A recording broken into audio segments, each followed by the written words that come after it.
So almost immediately after I went full-time as a YouTube movie reviewer for a career, every theater in the country shut down, and this is my first time back in the movie theater since March. It has been the longest I've ever not been to the movies, I guess ever. Now at the end of this video, I'll tell you a little bit about what that experience was like and maybe what you want to have in mind if you're thinking about going to the movie theater. But I'm going to give you a relatively spoiler-free review of Tenet. What I'm going to try to do is help frame the movie a little bit so you have a better idea of how to go into it, because it's very complicated and very hard to keep up with. So hard to keep up with, I don't think most people are going to be able to juggle all of the things going on in this movie on a first viewing. So what should you focus on? But first, I'll explain that Tenet is the 11th feature-length film from director Christopher Nolan.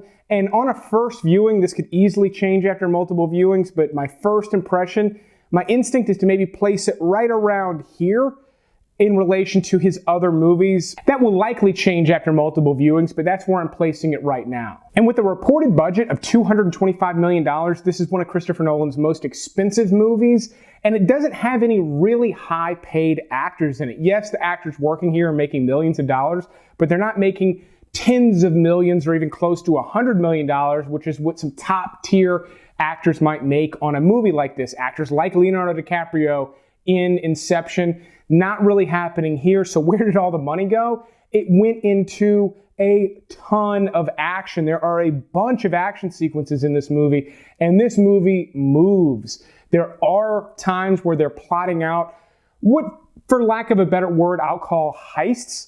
And they give you just the amount of information that you need, and then they just seem to hop right into it. I loved that. This movie is packed, not just with action, but there's a ton going on, which is why I'm explaining to you how to watch it. John David Washington stars as the protagonist. That's actually his credited name in the movie. And he is the son of Denzel Washington. He's most known for his role in BlacKkKlansman. I haven't quite put my finger on what I like about him yet, but he's got this subtle thing going on. His performance style is interesting, and like I said, it's subtle. I liked it. I thought he was great here. Robert Pattinson co-stars. He does a great job, and Kenneth Branagh plays the villain, and he's a great villain, maybe even a little bit over the top at times, but that's all I'm going to say about the actors and the performances. So most of you should know by now that this movie deals with time manipulation. I'm not going to go into any details on that as to the mechanics of the time manipulation, because that's not the way to watch this movie on the first go.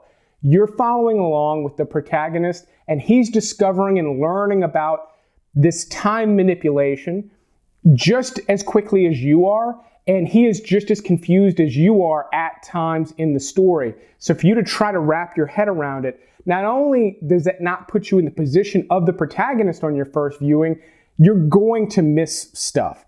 This movie does not repeat itself. There is a lot of information being thrown at you that's setting up the plot and advancing the plot, and it's an espionage flick. They're talking very fast. There's very fast directives being given that are important for you to understand what's about to unfold in a given action sequence. And if you're busy trying to figure out how this time thing is working, you're going to miss stuff, I guarantee it. So strap in, follow along, pay close attention, but don't dwell on the time stuff too much. Get your head around it a little bit. In fact, a scientist early on in the movie literally says, try not to think about it too much. I do feel like the movie is probably explaining it enough for a second viewing for me to really wrap my head around the way things work, but it is not important for that first viewing. You're gonna feel like you're missing out on the action, and you're not gonna understand the geography and the layout of some of these action sequences because you're not gonna know the goals, you're not gonna know who's doing what, who's double-crossing who. You're gonna miss a lot if you don't follow my advice here. There was a moment where I felt like I'd watched a whole movie and I looked at the clock and it hadn't even been an hour into the movie. There was that much going on in it, and I dug all of it. I will say that this movie is a little more subtle than some of Nolan's other things, whereas with Inception, it's a little easier to get your head around. Everybody dreams, everybody understands, oh, okay, we're going into a dream, things aren't what they seem. It works. The mechanics of that movie sort of works and you can kind of flow with it.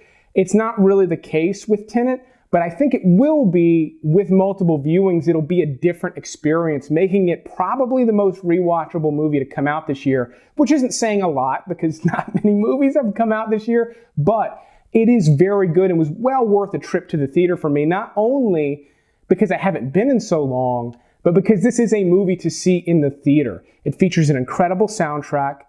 Christopher Nolan most often works with Hans Zimmer, and I have nothing against Hans Zimmer. I love all the stuff he's done, especially the stuff he's done for Nolan, but it's kind of tired. A lot of big budget movies use Hans Zimmer, but in Tenet, the composer is Ludwig Göransson, and he offers up this really sort of like electric sort of sound.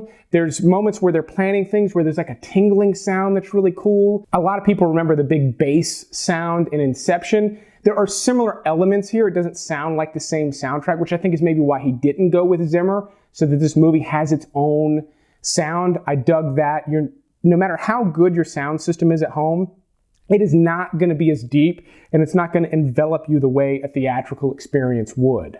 Now, I did wear a mask the entire movie. It's a 2.5-hour movie, almost 3 hours with previews. I took it off briefly at the beginning once I was seated, and I was thinking a little too much about me breathing in the air. Even though the mask was uncomfortable, I was thinking about breathing less and was able to focus more on the movie, which was the main reason for wearing it. I really didn't feel like I needed to.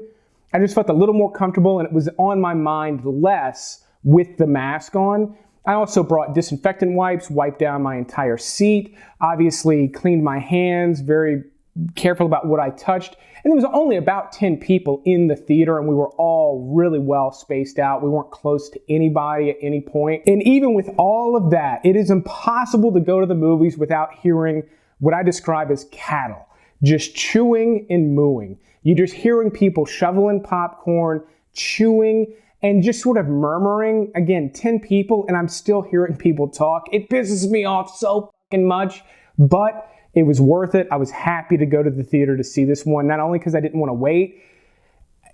I'm going to enjoy watching it at home, but once you miss it in the theater, that's your only chance to see it in that setting, and I love watching movies in the theater.